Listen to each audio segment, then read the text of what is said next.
Good morning, Vikes. I'm Van. I'm Zach, and you're watching HNHS Today for Wednesday, April 5th.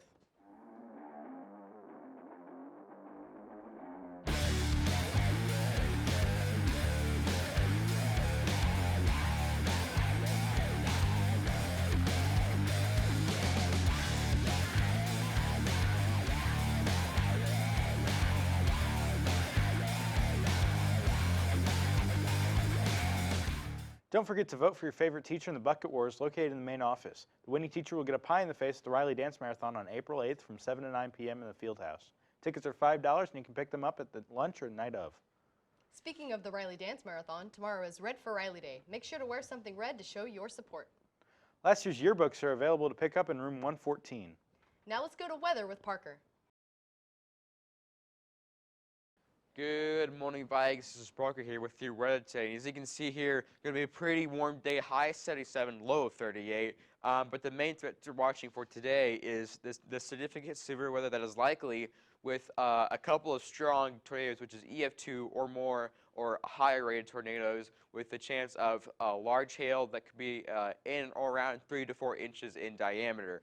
As you can see, this is the outlook from the National Weather Service in northern Indiana. As you can see here, enhancers out for the entire part of the state. The tornado threat is pretty high along with the large hail threat. Wind, we will see some damaging winds later on in the evening to overnight hours, and flooding is actually rather quite low with this event. Now, as we head into the categorical outlook, we will see here from Weather, as you can see here, enhances out for the entire portion of the state. So you can see this yellow area is a 10% chance for tornadoes, and this hatched area up throughout is your higher chance for seeing a significant tornado. As you can see, the hail threat as well all throughout this portions of northern Indiana, more to the northwest portions, your high chance of seeing those 3 to 4 inch hailstones, which is roughly baseball and maybe softball-sized hail as well. And damaging winds, maybe for the southern portion part of the state, but up here we're seeing a higher chance for tornadoes and big-time hail. As we head into the models, you can see here, this is the NAM 3 kilometer. As you can see here, this cold front stalls overnight. As you can see here, this will allow for some discrete development, which is individual supercells out ahead of that cold front. Before the cold front moves through, and that's where we see our most high wind threat overnight into Thursday morning. As you can see here, this is the HRRR. You have this cold front draped out here across portions of Missouri into Illinois. And we're going to watch for some of this initial storm development, which is going to have your highest hail and tornado potential, which is why we're seeing an increase in strong tornadoes along with hail as well. They'll begin to move off before we cool off into Thursday and Friday with highs in the 50s. And over the spring break, I was able to go storm chasing, and this next video or intro will be the intro to that video coming here in a few weeks.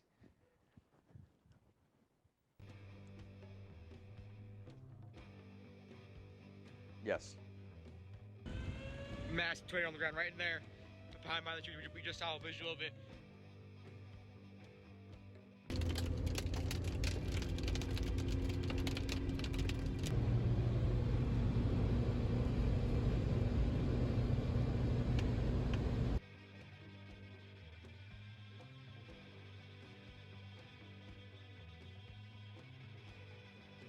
Standing inside this tornado warning again.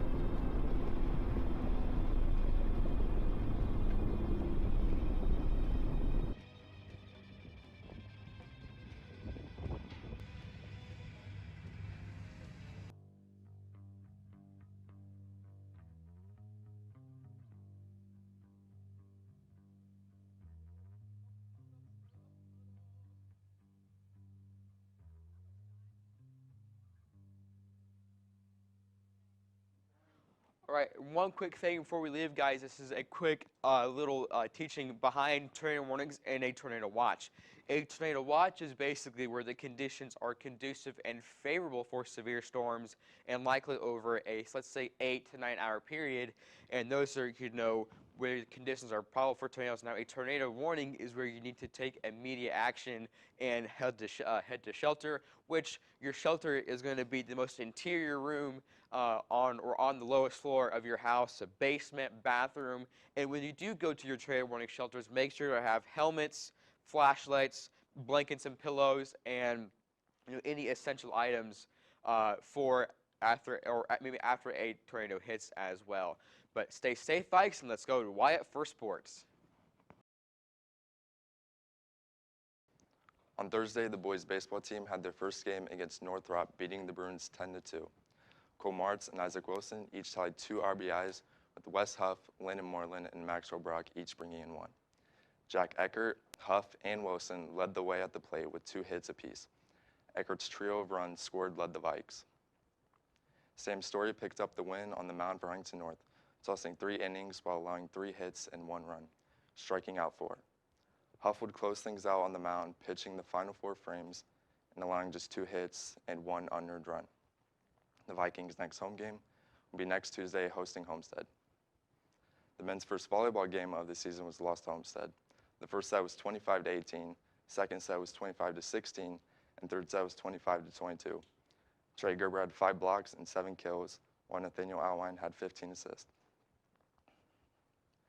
On March 24th, the archery team headed to Waco County and took 2nd place in the high school division.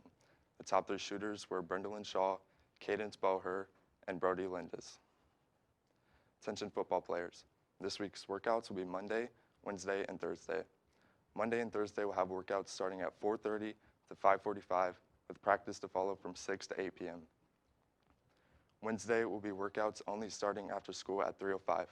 That's all for sports. Now let's go back to the desk. Thanks, Wyatt. Now here is this week's Teacher Spotlight. I'm Carla Mobley, and here at Huntington North, I teach English 11 and dual credit speech through Huntington University, and this is actually my 18th year of teaching, but my 6th year here at this school. What got me into teaching was a unique life experience. When I was 6 years old in the 1st grade, my mom passed away of cancer, and a couple of things inspired me to become a teacher. One, she was a remedial reading teacher.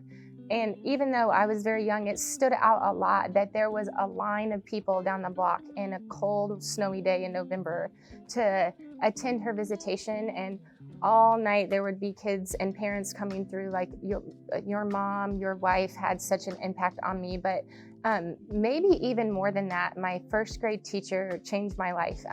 During that year, obviously my mom was dying, and she would take my sister and I home every day and feed us like a hot supper while my dad was at the hospital, and take us on adventures. And like my mom passed in November, and in the spring a tornado hit our home and we weren't able to get out of our driveway. And after school she showed up to help us, chainsaw trees so we could actually leave our property. And we continued to have a relationship all the way up until college. Like, she was just a really positive influence on my life. Well, my family moved here 6 years ago to kind of take on a new church. My husband is a pastor at Faith Community Church of God. It's by Norwood Road. And we had previously done ministry in Illinois for about 7 years in a really small town. And we just really felt led to come over here and try to take on like a new ministry. And so far we've been really happy here. Probably the funniest teaching story that happened here, it's about 4 years ago. I was co-teaching with Mrs. Hanline and Mrs. McAleese, and had kept telling them that my stomach hurt so bad I could hardly stand up straight. So I was just like miserable. I didn't know what's going on. And I walked over to this room actually, but my desk used to be on the other side because Mrs. Hanline and Mrs. McAleese and I co-taught for the first 2 periods. So this is 3rd period, and I could just feel myself like getting ready to pass out. And like as I'm going down, I experienced a medical emergency. I heard a student say like, she's faking, and this other kid's like, she's not faking at all. So I'm like unconscious, and Mrs. McAleese is a genius. She grabbed my phone and held it over my unconscious face so she could unlock it and call my husband, because we realized we just lived 4 blocks away over on Cherry Street. It's like, it's gonna be a lot cheaper for him to get her to the hospital than an ambulance. So if you know, the Mobleys were a really joking family and were pretty ruthless with each other. So as I was being pushed out in a wheelchair by my husband, all of the education profession students were coming back from their internships in the morning. So there were about 6 of them, And like, oh my gosh, Mrs. Mobley, what happened? Because I was in a wheelchair and I looked pretty bad. I was really pale, hadn't really come to that long. So he just looks at them and he's like, and he does this. So then there's this school-wide rumor that I passed out because I was drunk or something, but that was just his awkward way of embarrassing me because he's like that. You have to have really thick skin in our home. Well, in 10 to 15 years, I'll have an empty nest, which will make me sad. It makes me feel really old, but I definitely still want to be teaching. I see my job as a calling, not as a job, and I just really enjoy being able to impact students, and I try to kind of meet them where they are. And I am a teacher who really cares. Like I often will think about kids in their different situations, even in my personal time. It's not really something I can turn off.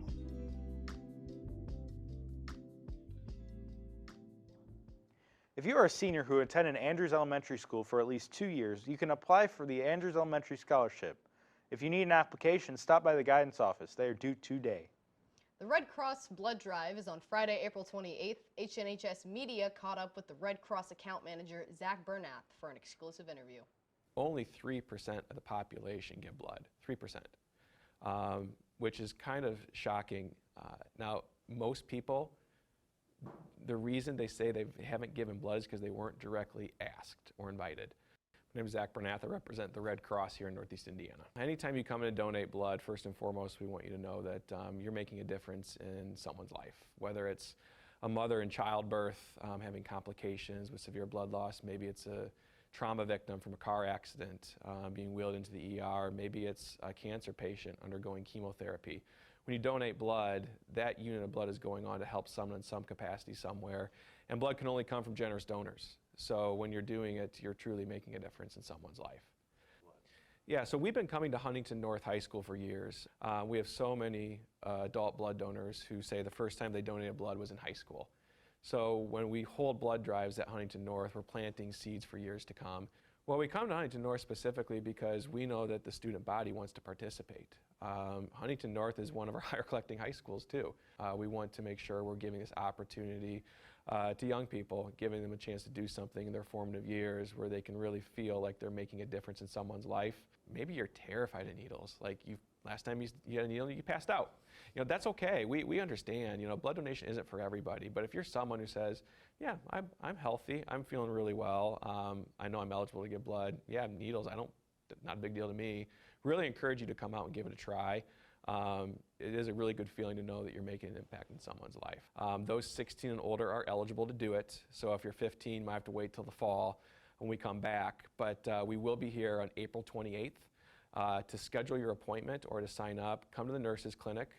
They'll put you on schedule. If you're 16 years old, there is a consent form that needs to be signed by a parent or guardian. If you're 17 and older, that's not necessary, but they'll pencil you into an appointment spot, and then come the day of the drive, you'll head down to the field house for your donation appointment. The process itself for donating blood is pretty quick and painless. Typically for high school students, we tell you to budget about an hour that you're going to be away from class.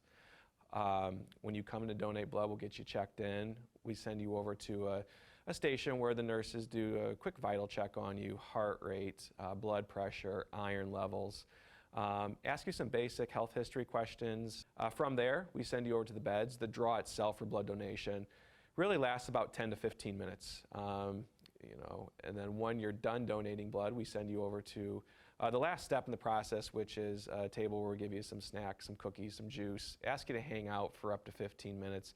Make sure you're feeling healthy and well before you're on your way back to class. After you donate, you can set up an account where you can actually see which hospital received your donation. That really puts things in perspective. So we do have stories of blood donors online. You can visit redcrossblood.org. You can learn a lot of really good information in there about blood donation, who it helps, how it helps them, and you can see some testimonies from people who've been recipients. I'd encourage you to download the Blood Donor app. It'll upload your blood donation record. Maybe it's just the spring drive. Maybe it'll upload your last few drives if you've been doing it for a couple years here. From the app, you can do a zip code search and find blood drives near you. We will be back. In fact, we've got a really cool summer blood drive taking place at the end of June. So if you give blood here in April, you're eligible for the June blood drive where we're actually giving out Cedar Point and Kings Island tickets to everyone who comes in and donates blood. We're going to have a sign-up sheet for that particular blood drive, and maybe you want to schedule your next donation appointment right away. Van and I went around the school to catch up with some teachers and students to see what they did for spring break. So I went to the Kalahari Water Park in Ohio, and then I went to a pawn shop and got a haunted knife. I went to church to pray for everybody, because you guys need it. Okay, bye. My name is Ellie, and I went to the Indianapolis Museum of Art, and they also had the Loom, which is when they like print paintings on the wall, and I took some really good pictures, and you can check them out at Ellie Felver, no caps, no spaces, on Instagram. What did I do during spring break? I worked a few days. I was in the office for about 3 days, and then I went to Brown County with my oldest daughter, and we did some horseback riding and hiking. So that's what I did on my spring break. I went to St. Louis over spring break and enjoyed the brewery tour, which I learned was a lot more chemistry than I ever imagined. Shout out to Mr. V. And I enjoyed opening day at Busch Stadium. Don't care what team you cheer for, Busch Stadium does opening day better than anyone. And Wayno sang the national anthem, so that was especially amazing. Oh yeah, what'd you do over spring break? I went to Moab, Utah. Oh, what did I do? We went to Canyonlands and drove the White Rim Trail. We overlanded and camped in a blizzard. But other than that, it was fantastic. Went to Arches National Park. So it was great. What did I do during spring break? I worked. I made chili dogs and tater tots for my staff, and I took 2 days vacation on Friday and Wednesday. Okay. I cleaned the house. I baked cookies. They're pretty good. They're all gone. My dad ate the rest. What did I do on my spring break? Well, I worked a ton on the farm, and I bought a lot of stuff for my nieces because they think whenever I'm not working, I'm supposed to buy them things. That's what I did. On my spring break, it was pretty boring. I just cleaned out my basement, and I went shopping with my grandma. I went to a doctor's appointment with my grandma as well, and we got a lot of time together. And then my husband and I went to see John Wick 4. Top 25 pictures are today during homeroom, so if you're watching this in your top 25, I suggest heading there. Let's have a good last stretch of the year, folks. Tune in next week for an exclusive interview with Mr. Stevenson.